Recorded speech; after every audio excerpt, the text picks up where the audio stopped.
Capítulo 5.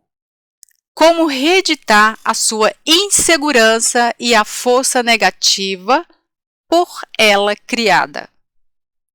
Você acha que é possível reeditar comportamentos tão enraizados em você? Já foi provado que sim, é possível. Poderíamos listar inúmeros casos catalogados em estudos científicos, mas não vamos fazer isso aqui. Se fizéssemos isso, tornaríamos este livro muito técnico, mas a intenção é ser o mais pessoal possível. Se você quiser se aprofundar no assunto, poderá pesquisar sobre o tema. A capacidade que o ser humano tem de se reinventar é encantadora. A fonte que alimenta esta transformação são as mais diversas possíveis. Vai da filosofia até as mais variadas formas de fé, estudos, culturas e crença, fora os métodos e tratamentos em alguns casos. Mas é o indivíduo, o ser humano em si, o único capaz de provocar estas mudanças. Ou seja, você decide e depois vai buscar maneiras de conseguir. Antes, é importante saber a situação atual e quais os objetivos futuros. Outra observação muito importante é que mudar não é a sua única opção. Tem pessoas que desistiram de mudar algumas das suas fraquezas e se adaptando a elas, sem se sentir frustrados e nem serem prejudicados por elas. Quem foi que disse que você tem que ser capaz de tudo? O sentimento de insegurança é o que mais provoca bloqueios e limitações, e todo ser humano tem em algum momento. O importante é saber quais as situações que te provocam insegurança e qual o nível da insegurança. Em que situações você se sente bloqueado ou bloqueada? Por se sentir inseguro. Você não sabe se você é uma pessoa insegura? Então, vamos avaliar com que frequência você tem alguns pensamentos. Avalie qual a frequência dos seguintes pensamentos. Eu vou ler lentamente para você anotar se isso diz respeito a você ou não. Medo de arriscar. Quer controlar as críticas. Imagina o que os outros vão pensar e falar. Medo da rejeição. Perfeccionismo excessivo. Não se sente merecedor. Acredita que é incapaz. Não gosta de receber críticas. Se sente sempre ameaçado. Se precisar, volte o áudio novamente e ouça para fazer a avaliação correta. Avalie com 1, nunca. 2, às vezes. 3, sempre. A sua insegurança precisa da sua atenção. Se na sua avaliação tiver mais que 4 itens com a numeração 3. Lembrando que ser inseguro nem sempre está relacionado a ser introvertido. Existem pessoas comunicativas, divertidas e expansivas que são muito inseguras, embora não aparente. A maioria das vezes, a insegurança está ligada a uma dificuldade de você acreditar em si e no seu potencial. Por isso, existem crenças ligadas ao medo de não ser capaz, medo de não obter sucesso ou de ter a sua vulnerabilidade exposta, de alguma maneira. Aí vem o comportamento tímido e inibido, que pode não ser o seu caso. Mas existem situações que podem levá-lo a ter comportamento de inibição e timidez. Analise isso e descubra o porquê. Talvez faltou melhor preparo ou simplesmente a situação era nova para você. Neste caso, ter um pouco de insegurança é normal. Você é humano, não máquina. É bom você saber que a insegurança é um produto do medo. Mas o medo é algo natural e, na medida certa, é bom. Pois o medo nos protege e faz sermos mais cautelosos em situações de risco e perigo.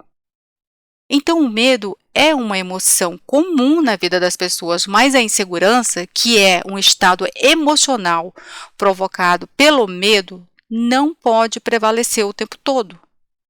Quando a insegurança nos freia e bloqueia, nos fazendo desistir dos nossos objetivos, temos que ligar o sinal de alerta. Capítulo 5.1 6 práticas para vencer a insegurança. 1. A insegurança não deixa de ser um medo de lidar com as frustrações. Aprenda a lidar com as frustrações. É preciso entender que as coisas não saem sempre como planejamos, nem para você e nem para ninguém. Podemos eliminar possibilidades de frustrações nos preparando para a situação da melhor forma possível, mas a possibilidade de insucesso vai sempre existir. A melhor atitude é aprender com a frustração e seguir em frente. 2. Quando você perceber que a insegurança está ligada ao medo, verifique se os seus medos condizem com a realidade. Evite ficar querendo adivinhar o que o outro vai dizer, como ele vai agir, sem sequer tentar.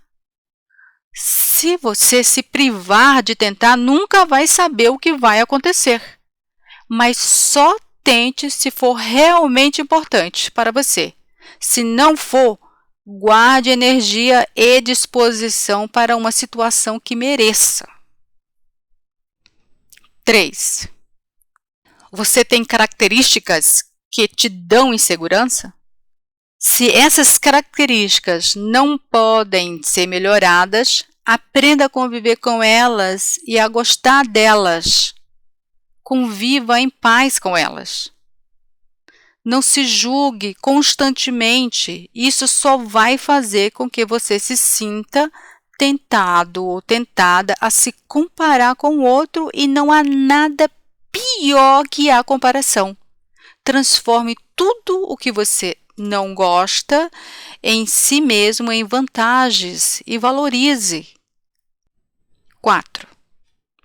A baixa autoestima pode levá-lo ou levá-la a não querer se relacionar.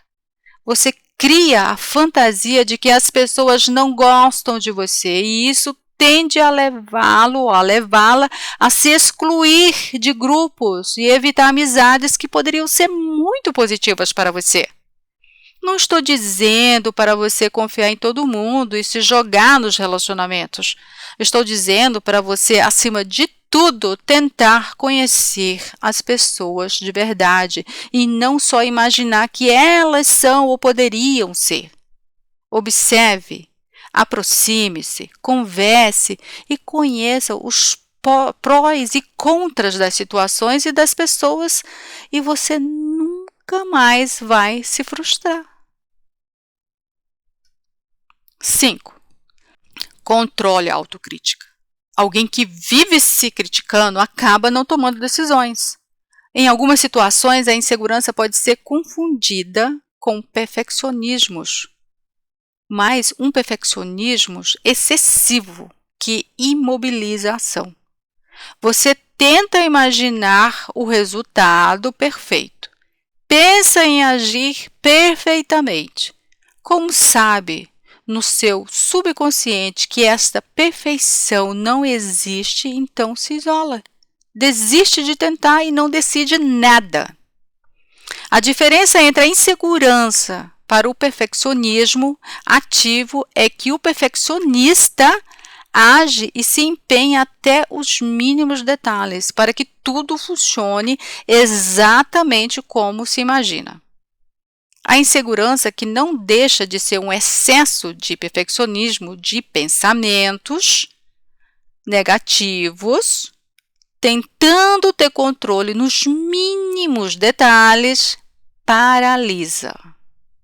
São características cansativas e desgastantes emocionalmente. Avalie se suas autocríticas se são construtivas ou destrutivas e decida o que fazer de forma consciente e realista.